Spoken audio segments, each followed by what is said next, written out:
iteka n'umunezero ntangere vyo gusubira kubana namwe banywanyi bacu mubana natwe mu makuru n'ibiganiro vya misi yose tubandanya gushikiriza kuri no mbonesha kure yacu kandi yanyu Muhuza TV. Uyu ni umwanya tugiye kubageza ko amakuru biriko biravugwa bigezweko ngaha mu gihugu c'u Burundi, akaba ari amakuru tuzogaruka kuri vyinshi bitandukanye, gusa cane cane tukaza kugaruka ku biriko biravugwa mu gisata c'umutekano. Abasirikare b'u Burundi bari mu gihugu ca Republika Iharanira Rusangi ya Kongo bagiye kugwanya Red Tabara ngo bazindutse bahura n'uruva gusenya. Ivyo bikaba vyabaye mu gitero gikomeye cane Red Tabara yagavye ku birindiro bikuru vy'abasirikare ba leta y'u Burundi biri ahitwa Rubwebwe Taunde nk'igihe c'isaha 9 mw'ijoro ryakeye. Mu biriko biravugwa ko hapfuye intwazangabo nyinshi zo mu gisirikare c'u Burundi, ibikoresho vyinshi vya gisirikare hamwe n'ivyangombwa biranga abasirikare b'u Burundi birafatwa n'abagwanyi ba Red Tabara.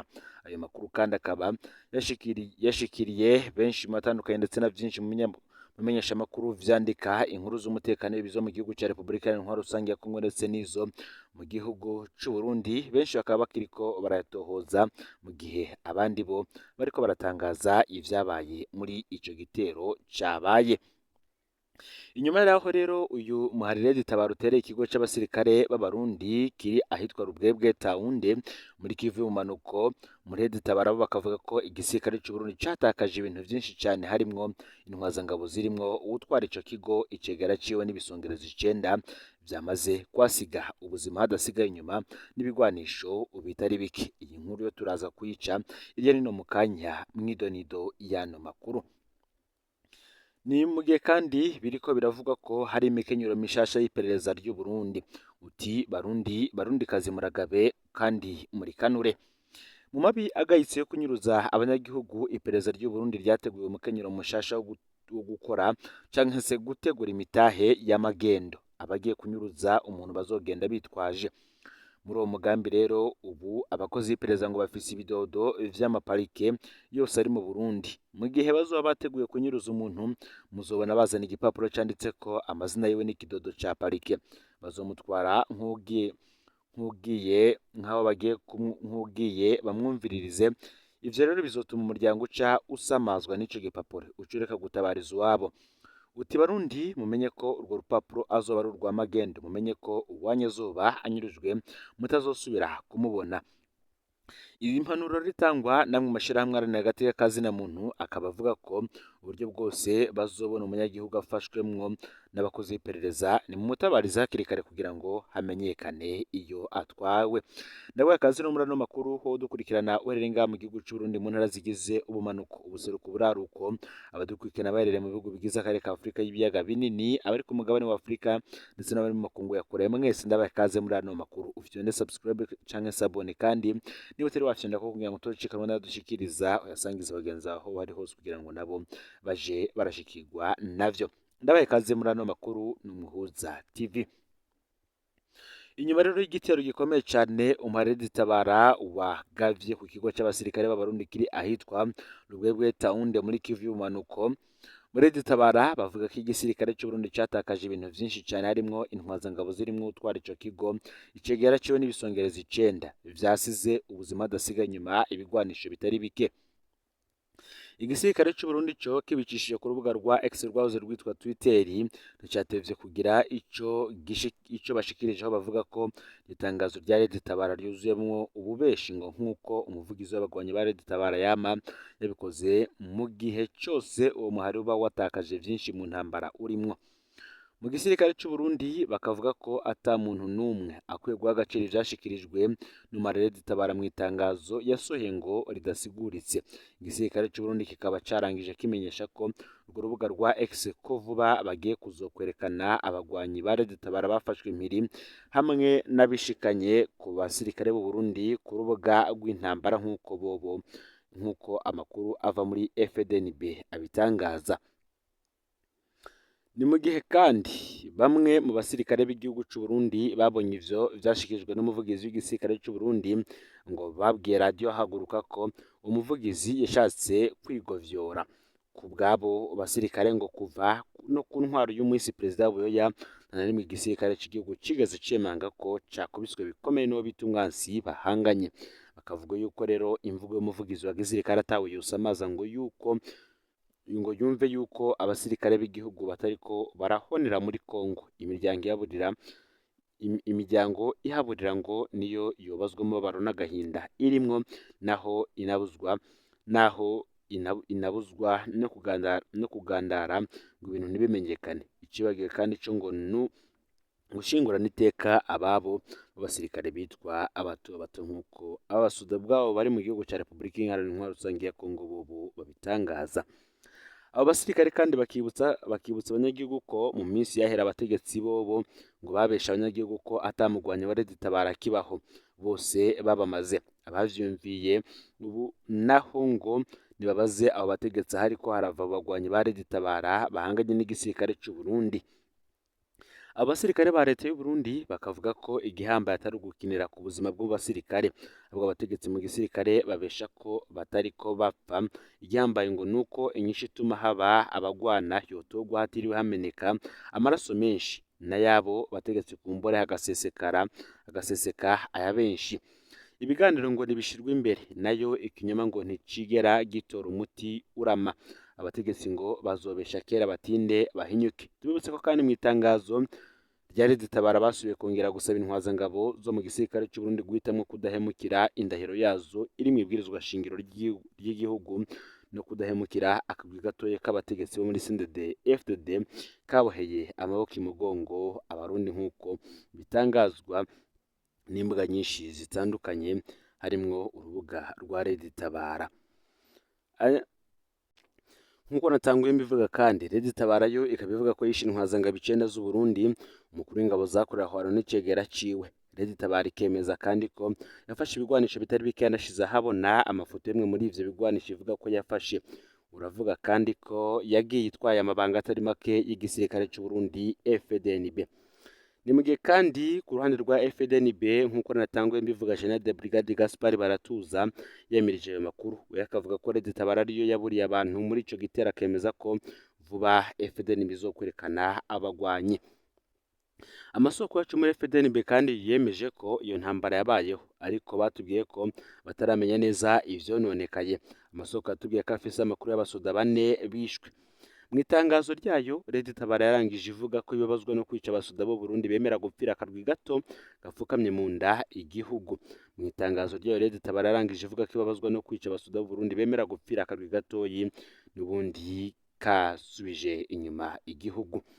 Aho muri Sud Kivu igisirikare cy'u Burundi gisanzwe gifiseyo batayo 2 zohejwe guhiga Red Tabara na FNL ya Nzoba Mpema. FDNB rero irafise kandi batayo zishika 10 muri Nord Kivu kurwana M23. Mu ntango z'umwaka w'2023 umunyamabanga mukuru w'umugambwe uri ku butegetsi Reverend Ndikuriyo yatangaje ko Red Tabara bayitujije itakibaho. Mu mpera z'umwaka uheze President Ndayishimiye nawe yatangaje ko Red Tabara ariyo yakoze ibitero mu Gatumba no muri komine Gihanga. Ni mu gihe kandi ivy'ico gitero vyatumye nyuma yo kubarizwa igufa mu iperereza yatwaye mu bitaro mu ibanga aratabarizwa kuko ashobora kuhapfira. Uwatabarizwa akaba ari umushinga ntahe Canisius Nsabimana avuga ku mutumba wa Musama, komine Kayokwe, intara ya Mwaro. Tubanze tubamenyeshe ko uwo mushinga ntahe Canisius ari mu bantu 6 bagirijwe ko bari mu bateye amagrenade mu gisagara ca Bujumbura mu bitero vyabaye mu kwezi kwa gatanu uyu mwaka w'2024. Kugenekerezo ya 11 Rusamu y'umwaka niho Pierre Nkurikiye avugira ubushikiranganje bw'umutekano yerekana abagabo 6 avuga ko bagavye ibitero vy'amagrenade mu gisagara ca Bujumbura. Abo bagabo bari Canisius Nsabimana, Emery Butoyi, Hermes Nahimana, Askeri Mpawe n'Imana, Venabo Hungu ndetse na Gode Ndayikengurukiye. Inyuma yo kwerekana abo bagabo 6, abatari bake barerekanye ko Pierre Nkurikiye yashikirije ibinyoma kuko bamwe muri abo bari basanzwe bapfungiye mu iperereza umunsi ivyo bitero vyaba. Ivyo umwe mu baharanira agateka kazina muntu we yoba yarabishikirije nk'uko tuza kubigaruka ko ivyo yashikirije. Amakuru inyuma rero kwerekanwa kandi nta wasubiye kumenya iyabo bose bagiye gupfungirwa. Abantu bararindiye ko batwarwa mu ibohero barabura, ariko amakuru yagumye yemeza ko bagumye bapfungiye ku cicaro gikuru c'iperereza ry'u Burundi hafi ya Katedrale Regina Mundi mu gisagara ca Bujumbura. Amakuru twavuye turonka nuko rero abo bagabo bagumye baborezwe gufa aho muri ako gasho k'iperereza ata n'umwe anarekuriwe kubakubita ijisho. Umwe muri abo bagabo ari we Canisius Nsabimana yarasinzikaye cyane, amagara yiwe ageze habi nk'uko vyemezwa n'amasoko yacu mu iperereza. Inyuma yo kubona ko asinzikaye cyane, abakozi b'iperereza baciye bamutwara mu bitaro vyitiriwe umuganwa Rudoviko Rwagasore, Clinique ya Prince Louis Rwagasore, ibitaro biri mu gisagara ca Bujumbura. Muri ivyo bitaro Canisius yahashikanywe ku munsi wa gatandatu igenekerezo ya 23 Munyonyo uyu mwaka. Bamushikije mu cumba ca wenyene, chambre individuelle kigira nimero 21 muri medecine interne. Muri ico cumba rero Canisius agwariyemwo haracunzwe cyane n'abakozi b'iperereza, ntawemerewe kwinjiraho kiretse umuganga gusa akora abagiye kumuvura. Gushika ubu kandi umushingantahe Canisius Nsabimana aratabarizwa. Amakenga ni menshi ko ashobora kwitaba Imana, hama abakozi b'iperereza bakavuga ko yaguye mu bitaro canke naho bikarangira umuryango utamenye irengero ryiwe. Abatabarizwa uwo munyagihugu asinzikariye kuri Clinique Prince Louis Rwagasore basaba umugwi w'agateka kazina muntu CNUDH Burundi kunyiragasa kugira ngo ukurikirane neza Canisius Nsabimana uheze kandi ushira habona uko amagara yiwe amerewe nk'uko bitangazwa. Reka tugaruke gato kuri inkuru yatangajwe na Pacifique Ninahazwe ubwo abagabo batandatu aribo Canisius Nsabimana, Emery Butoyi, Hermes Nahimana, Sikeri Mpabonimana, Venant Buhungu ndetse na Godin Ndayikengurukiye vyagenze. Nk'uko bitangazwa n'urubuga rwa Pacifique Ninahazwe. Pacifique Ninahazwe akaba bitangaje ku rukuta rwe rwa Facebook ndetse akanabicisha no ku zindi nkuta ziwe zitandukanye harimwo Facebook ndetse n'ahandi atangira ivyumviro vyiwe, akavuga aho yariko arabeshuza ivyatangajwe na Petero Nkurikiye mu makuru yari ahejeje kuronka. Ivy'inkuru rero Pacifique Ninahazwe akaba yarabishikirije ku igenekerezo ya 13 Rusama uyu mwaka w'2024, aho hari ku munsi wa gatandatu igenekerezo ya 11 Rusama uyu mwaka. Umuvugizi w'ubushikiranganje bujejwe intwaro hagati mu gihugu, iterambere rusange n'umutekano, Lieutenant Colonel Petero Nkurikiye yatanze ikiganiro cyo kwerekana abari bamaze iminsi batera amagrenade mu gisagara ca Bujumbura. Ivyo bikoze mu gihe hari haraye hatewe grenade ku bantu bari bategereye imodoka zibunguruza imbere yaho z'isoko nkuru ya Bujumbura. Muri ico kiganiro Petero Nkurikiye yarerekanye kandi abantu batandatu bafashwe bagirizwa amagrenade maze yaramaze iminsi aterwa. Ivyo nivyo vyatumye benshi bibaza ko aberekanywe ari bo bari baraye bateye iyo grenade yakomerekeje abantu 38. Matohoza rero yakozwe n'ishiramwe Fokode, ivyo sivyo na gatoyi kuko Petero Nkurikiye atigeze avuga wateye grenade. Abagabo batandatu berekanywe, batanu bari bamaze ikiringo kirenga indwi bapfunzwe. Umwe ni we avuga ko yari yaraye ateye grenade ataco yononye mu Ngagara. Nk'uko tubisoma, Pacifique Ninahazwe yavuze ko ico Petero Nkurikiye atavuze ari uko batanu muri abo bantu yerekanye bari baraye barengukijwe muri parike ya Ntahangwa, kuko ku munsi wa gatanu hari kwigenekerezo ya 10 Rusama uwo mwaka hafi isaha 7 z'umurango abagabo 9 bambaye amapingu barengukijwe kuri parike ya Ntahangwa mu gisagara ca Bujumbura. Aba bantu ngo ubwabo bazanywe n'abakozi b'iperereza babanza kubafungira mu gasho ka parike kubera cazira ko bavugana n'umuntu n'umwe ico gihe. Ngo rero bagiye gusambishwa bambaye amapingu ibitamenyerewe, basambishijwe batagira ababuranira kandi imiryango yabo ntacyo yigeze imenyeshwa. Umukuru wa parike ya Ntahangwa nawe siho yari imatana mu nama Perezida Ndayishimiye ico gihe. Abo rero bahejeje gusambishwa, abakozi b'iperereza bavuze ko bane baca bajanwa mu ibohero rikuru rya Mpimba, batanu nabo ko basubizwa mu iperereza. Ivyo navyo nyene ni ibintu binyuranye n'amategeko, kuko iyo umuntu amaze kugera mu minwe ya parike adasubizwa mu nyamiramabi. Ni ukuvuga rero ko ico gihe umupolisi Petero Nkurikiye yerekanye abantu batanu ataragifise ko ububasha, bari kuba bari mu Mpimba. Umuntu yashobora kuba avuga ko yari umuvugizi wa Sentare Ntahanyuzwa ndetse na Parike Generale de la Republique Agnes Bangijenge. Aha rero akaba ariho haviriye ikibazo kimwe ati kubera iperereza ryategetse ko batanu bonyene basubizwa mu iperereza. Ni mugihe kandi umwe muri abo batandatu berekanywe na Petero Nkurikiye harimwo umwe yitwa Venant Buhungu avuga ko ari we yari yaraye ateye grenade mu Ngagara hafi y'ububiko bw'igitoro. Aha rero niho Petero Nkurikiye yavuze ko iyo grenade ata muntu yishe kandi ko ata kintu yononye kiretse ko yakomerekeje ku maboko uwayiteye. Nkurikiye akaba yaravuze ko igipolisi camufashe gica kiraja kumuvuza kubera ubunyamwuga gifise. Nk'uko Pacifique Nazwe abandanya yabitangaje hano nyene tuhasanganye inkuru itangaje ku bazi ko iperereza rikora. Tubona umuntu avuga ko yateye grenade mugabo ataco yononye kiretse gukomeretsa bo nyene. Tubona umuntu atigeze apfungwa mu iperereza nk'abandi, hakaboneka umuntu avuga ko ahejeje gukora ibara yafashwe n'igipolisi acajanwa kuvurwa, ariko hageze gutanga ikiganiro bukeye akaba yari ahagaze neza mu bandi. Ivyo nivyo vyavyuye igipfungu cinshi, benshi bakavuga ko gutera grenade ibi vyoba ari ivyakozwe n'urwego rw'iperereza mu kugaragaza ko hari ico bari bariko barakorako gusa, n'ubundi ngo bikaba vyarabateye kuba amazi kuko bari bahejeje kubatahura.